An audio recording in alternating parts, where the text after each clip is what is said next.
తెలంగాణలో ఎండలు మండిపోతున్నాయి. అనేక ప్రాంతాల్లో ఉష్ణోగ్రతలు 43 డిగ్రీల సెల్సియస్ గా నమోదవుతూ ఉన్నాయి. వాతావరణం పొడిగా ఉంటోంది. ఈ నేపథ్యంలో వాతావరణ శాఖ ఎల్లో అలర్ట్ ను జారీ చేసింది.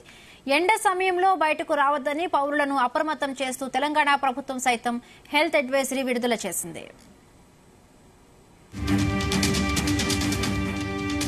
వాతావరణ శాఖ వడగాల్పుల హెచ్చరికల నేపథ్యంలో మధ్యాహ్నం 12 గంటల నుండి 3 గంటల ప్రాంతంలో పౌరులు బయటకు రావద్దని ఆరోగ్య శాఖ సూచించింది. ఎండల తీవ్రత అధికంగా ఉన్న తరుణంలో మద్యం, టీ, కాఫీతో పాటు చక్కెర స్థాయిలు అధికంగా ఉండే శీతల పానీయాలకు దూరంగా ఉండాలని కోరింది. ముందు జాగ్రత్త చర్యగా ప్రజారోగ్య కేంద్రాల్లో ప్రత్యేక పడకలు, ఐవీ ఫ్లూయిడ్స్, ఔషధాలు అందుబాటులో ఉంచాలని సూచించింది. ఏడాది దేశవ్యాప్తంగా ఎండల తీవ్రత అధికంగా ఉండే అవకాశం ఉందని భారత వాతావరణ శాఖ చెబుతోంది. ముఖ్యంగా మధ్య, పశ్చిమ భారత్లో వడగాల్పుల ప్రభావం మరింత ఎక్కువగా ఉండవచ్చని అంచనా వేసింది. దేశంలో అనేక ప్రాంతాల్లో ఏప్రిల్, జూన్ మధ్యకాలంలో సాధారణం కంటే గరిష్ట ఉష్ణోగ్రతలు నమోదయ్యే అవకాశం ఉందని తెలిపింది. మైదాన ప్రాంతాల్లో సాధారణం కంటే ఎక్కువ రోజులు వడగాల్పులు వీచే అవకాశం ఉందన్నారు.